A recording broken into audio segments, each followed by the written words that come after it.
तो बच्चों एक बार ब्रीफ रिकैप कर लेते हैं कि लास्ट क्लास में हम लोगों ने क्या क्या कंप्लीट कर लिया था and after that we will continue with our discussion.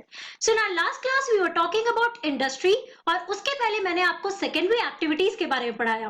तो हम लोगों ने अपने प्रीवियस चैप्टर में भी देखा था बच्चों कि there are three types of economic activities. पहला है हमारा प्राइमरी एक्टिविटी, दूसरा है हमारा सेकेंडरी एक्टिविटी और तीसरा है हमारा टर्शरी एक्टिविटी. तो जो हमने एग्रीकल्चर के बारे में पढ़ा था that is your primary activity और आज हम लोग जो इंडस्ट्रीज के बारे में बच्चों पढ़ रहे हैं that comes under your secondary activity.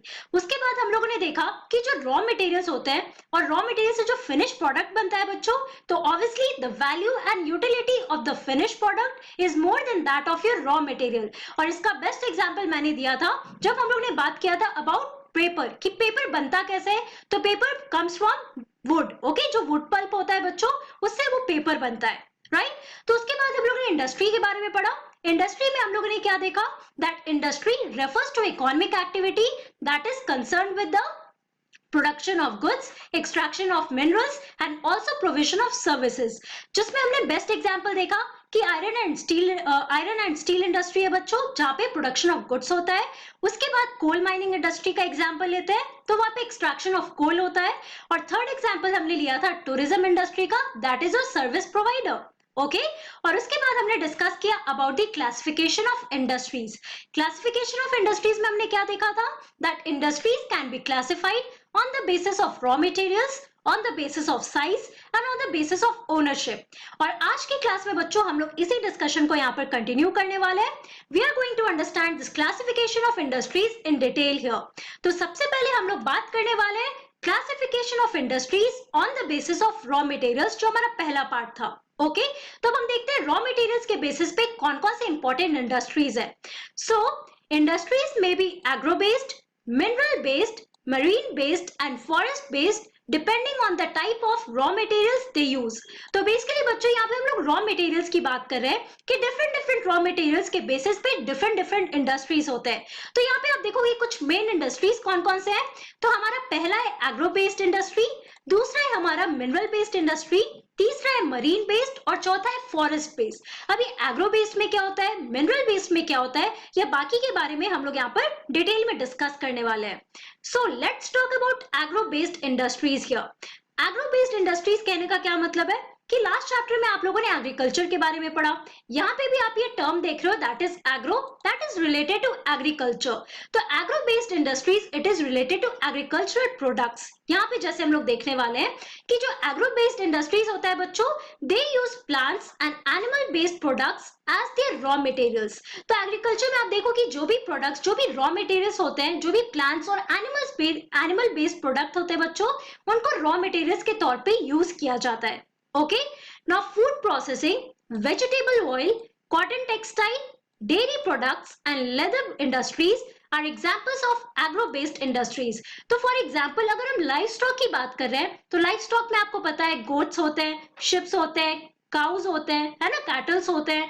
तो ये सारे आप एग्जांपल्स जो देख रहे हो यहाँ पर आप देखो कि डेयरी प्रोडक्ट्स बनाया जाता है, लेदर इंडस्ट्रीज भी होते हैं, है ना, जो एनिमल हाइड्स को यूज किया जाता है डिफरेंट प्रोडक्ट्स बनाने के लिए. तो एग्रो बेस्ड इंडस्ट्रीज में आपको क्या याद रखना होगा that they use plant and animal based products as their raw material. Okay यहाँ पे आप इस पिक्चर में देख सकते हो this is a farm, right. यहाँ पे आप विंड टर्बाइन्स देख सकते हो और यहाँ से आप देखो कि जो भी प्रोडक्ट्स होते हैं, क्रॉप्स होते हैं, इनको यूज किया जाता है, प्लांट हो या एनिमल प्रोडक्ट्स हो. ओके इनको रॉ मटेरियल की तरह यूज किया जाता है और इससे फिनिश प्रोडक्ट बनाया जाता है. This is another example of your agro based industries जहाँ पे आप देख सकते हो कि पाइनएप्पल्स बनाए जा रहे हैं, है ना. Now let us talk about mineral based industries. एक तरफ हम लोगों ने एग्रो बेस्ड के बारे में पढ़ लिया है, अब हम देखते हैं कि मिनरल बेस्ड इंडस्ट्रीज में क्या होता है. So they are primary industries that use mineral ores as their raw materials. तो अभी देखो ये प्राइमरी इंडस्ट्रीज होते हैं बच्चों. क्यों? बिकॉज यहाँ पे आप देखो कि जो भी मिनरल बेस्ड इंडस्ट्रीज है यहाँ पे मिनरल ओर्स को यूज किया जाता है एज द रॉ मटेरियल और जो भी प्रोडक्ट बनाया जाता है इसको डिफरेंट इंडस्ट्रीज में भेजा जाता है जहाँ पे फिनिश प्रोडक्ट्स बनते हैं. अब हम लोग यहाँ पर एग्जाम्पल से देखते हैं. So the products of these industries feed another industries. Okay तो यहाँ पर हम लोग एग्जाम्पल की तरह समझने की कोशिश करते हैं.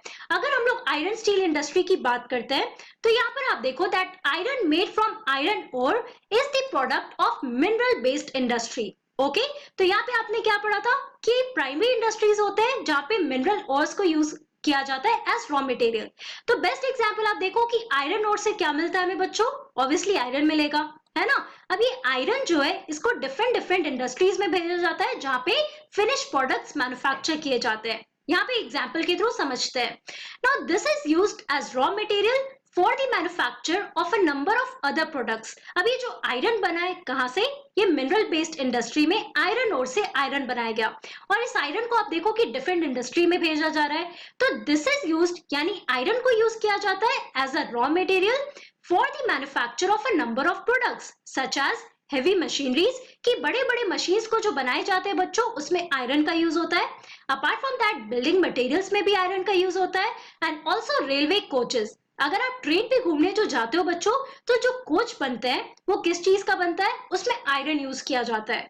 तो आप देख रहे हो कि जितने भी फिनिश प्रोडक्ट्स हैं उसमें आयरन को रॉ मटेरियल की तरह यूज किया जा रहा है। इसलिए यहाँ पे हम लोग जो मिनरल बेस्ड इंडस्ट्रीज है इनको हम लोग प्राइमरी इंडस्ट्रीज में कहते हैं। यहाँ पे आप पिक्चर में देख सकते हो, this is a picture of your iron steel industry. उसके अलावा बाकी डिफरेंट मिनरल बेस्ड इंडस्ट्रीज जहाँ से मिनरल को एक्सट्रैक्ट किया जाता है और उनके ओर से मिनरल ओर से एक मिनरल को निकाला जाता है। Okay, now let us talk about marine based industries. That is another type of your raw of industries that is on the basis of raw materials. Marine based industries में क्या होता है, they use products from sea and oceans as raw material.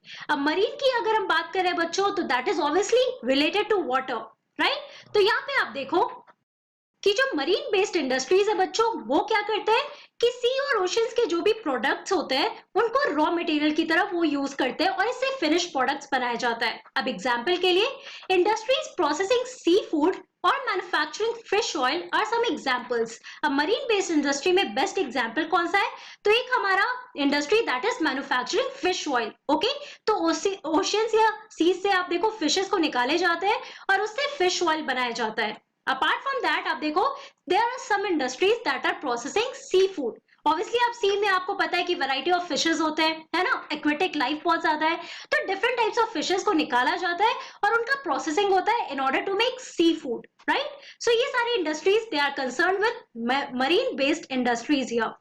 Now let us talk about forest based industries. Now forest based industries they utilized forest produce as raw materials.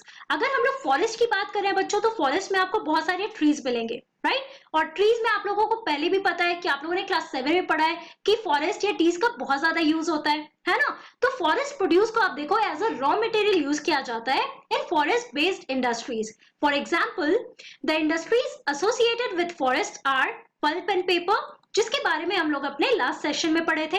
Apart from that pharmaceuticals, कि आपको ये भी पता है कि Ayurvedic medicine बनते हैं या फिर जो भी मेडिसिनल हर्ब्स बनते हैं बच्चों वो कहाँ से आते हैं, वो बहुत सारी फॉरेस्ट में ट्रीज होते हैं तो उन ट्रीज से निकाला जाता है, उन लीव्स को यूज किया जाता है। Okay, apart from that furniture, अगर आप फर्नीचर की बात कर रहे हैं तो obviously wood is the raw material here, and then buildings. Okay, तो ये सारी चीजों में आप देखो कि जो भी फॉरेस्ट प्रोड्यूस है बच्चों उनको as a raw material use किया जाता है और इसके लिए डिफरेंट इंडस्ट्रीज हैं जहां पे इन रॉ मटेरियल्स को यूज करके फिनिश प्रोडक्ट बनाया जाता है।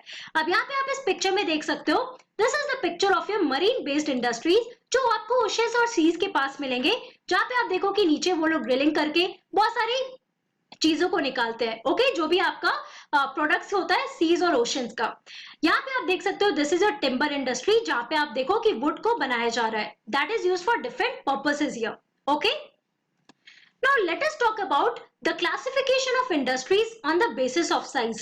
एक तरफ आप लोगों ने देखा classification of industries on the basis of raw materials, जिसमें हम लोगों ने variety of industries के बारे में बात किया। अब size के basis पे कौन कौन से इंडस्ट्रीज होते हैं ये यहाँ पर हम लोग समझने की कोशिश करते हैं। और यहाँ पे देखो बच्चों size के कहने का मतलब क्या है ये हम लोग देखते हैं। So it refers to the amount of capital invested, number of people employed and the volume of production. So basically देखो कि किस इंडस्ट्री में कितना कैपिटल इन्वेस्ट किया गया है, राइट, कितने लोग वहां पे एम्प्लॉयड है जो काम कर रहे हैं एंड ऑल्सो कितना प्रोडक्शन हो रहा है। तो उसके बेसिस पे क्या होता है कि इंडस्ट्रीज को क्लासिफाई किया गया है और on the basis of size there are two industries. पहला है हमारा स्मॉल स्केल इंडस्ट्रीज और दूसरा है हमारा लार्ज स्केल इंडस्ट्रीज। अब एक एक करके हम लोग दोनों के बीच के डिफरेंसेस के बारे में यहाँ पर समझते हैं। तो यहाँ पे आपके लिए इंपॉर्टेंट क्या है, ये दोनों नाम याद रखना, right? Now, small scale industries use lesser amount of capital and technology as compared to large scale industries that produce large volume of product. तो बेसिकली बच्चों स्मॉल और लार्ज से तो आप डिफरेंशिएट कर ही सकते हो। अगर हम स्मॉल स्केल इंडस्ट्रीज की बात करें तो यहाँ पे जो भी प्रोडक्शन हो रहा है वो ऑब्वियसली कम होगा, उसके अलावा जो कैपिटल है वो भी कम होगा और जितने लोग एम्प्लॉयड है वो भी कम होंगे, है ना? क्योंकि इसलिए इसको हम लोग स्मॉल स्केल इंडस्ट्रीज कहते हैं। देयरफॉर स्मॉल स्केल इंडस्ट्रीज जो होते हैं बच्चों, they use lesser amount of capital. Capital जितना इन्वेस्ट कर रहे हैं वो कम होता है और टेक्नोलॉजी भी जो है वो कम यूज किया जाता है, लो लेवल टेक्नोलॉजी यूज किया जाता है स्मॉल स्केल इंडस्ट्री में। वही अगर हम लोग लार्ज स्केल इंडस्ट्रीज की बात कर रहे हैं तो एज द नेम सजेस्ट, यहाँ पे आप देखो कि बहुत ज्यादा वॉल्यूम में प्रोडक्शन होता है, इसलिए यहाँ पे कैपिटल जो इन्वेस्ट होता है वो भी बहुत ज्यादा है। ऑल्सो जितना लेबर रिक्वायर्ड है वो भी बहुत ज्यादा होगा, है ना? So investment of capital is higher and the technology used is superior in large scale industries. अगर हम लार्ज स्केल इंडस्ट्रीज की बात करें तो यहाँ पे इन्वेस्टमेंट जो कैपिटल का है वो भी बहुत ज्यादा होगा और जो टेक्नोलॉजी जो यूज किया जा रहा है वो भी सुपीरियर होगा as compare to that of the small scale industries. यहाँ पे आप पिक्चर में देख सकते हो, this is the example of your small scale industry जिसमें हमारा ग्लास इंडस्ट्री है ना? यहाँ पे आप देख रहे हो कि यहाँ पे घर के लोग जो है, जो हाउस होल्ड इंडस्ट्री भी होता है बच्चों, यहाँ पे आप देख सकते हो ये लोग बैंगल्स बना रहे हैं। Apart from that cottage industry है, that is the best example of your small scale industry, जहाँ पे आप देखो कि बहुत ज्यादा लेबर रिक्वायर्ड नहीं है, कम लेबर रिक्वायर्ड है और बहुत हाई लेवल ऑफ टेक्नोलॉजी भी यूज नहीं किया जाता है। ओके, यहाँ पे भी आप देख सकते हो, this is the example of your small scale industry here, right? Now अगर हम लोग स्मॉल स्केल इंडस्ट्री की बात करें, जैसे मैंने आपको एग्जाम्पल में बताया, कॉटेज और household industries are a type of small scale industry as you can see in the picture, right? different products बनाए जाते हैं। Now production of automobiles and heavy machinery are the examples of your large scale industries. तो अगर हम large scale industries की बात करें तो यहाँ पे बड़े बड़े products बनते हैं, ओके? तो जो heavy machineries होते हैं बच्चों, जो automobiles होते हैं, तो ये सारी चीजों का जो प्रोडक्शन होता है वो लार्ज स्केल इंडस्ट्री में होता है, जहाँ पे बहुत ज्यादा कैपिटल इन्वेस्ट किया जाता है और बहुत सारे यहाँ पे टेक्नोलॉजी या बहुत सारे मशीन्स की जरूरत होती है। Okay, as you can see in the picture, this is the picture of your automobile industry है, या heavy machineries के भी बहुत सारे industries होते हैं। Okay, तो बच्चों आज की क्लास में हम लोगों ने क्या पढ़ा? In today's class we discussed about the classification of industries on the basis of raw materials, जिसमें हम लोगों ने एग्रो बेस्ड इंडस्ट्री के बारे में पढ़ा, देन मरीन इंडस्ट्री के बारे में पढ़ा, मिनरल बेस्ड इंडस्ट्री के बारे में पढ़ा और फॉरेस्ट बेस्ड इंडस्ट्री के बारे में पढ़ा। ओके, और मैंने आपको सारे एग्जांपल्स भी बताए, राइट? फिर हम लोगों ने क्लासिफिकेशन ऑफ इंडस्ट्रीज के बारे में पढ़ा on the basis of size, और on the basis of size there are two types of industries, one is your small scale industry and the second one is your large scale industry. और उसका भी हमने example देखा that cottage और household industries they are the best example of your small scale industry, और automobiles या heavy machineries के जो इंडस्ट्रीज होते हैं बच्चों, दे come under your large scale industry, जिसमें बहुत ज्यादा कैपिटल रिक्वायर्ड है, इन्वेस्ट किया जाता है and also large labour and volume जो प्रोडक्शन होता है वो बहुत ही ज्यादा होता है। Okay, now in our next class we are going to talk about the classification of industries on the basis of ownership. Okay, so that's all for today. Thank you very much. Have a nice day.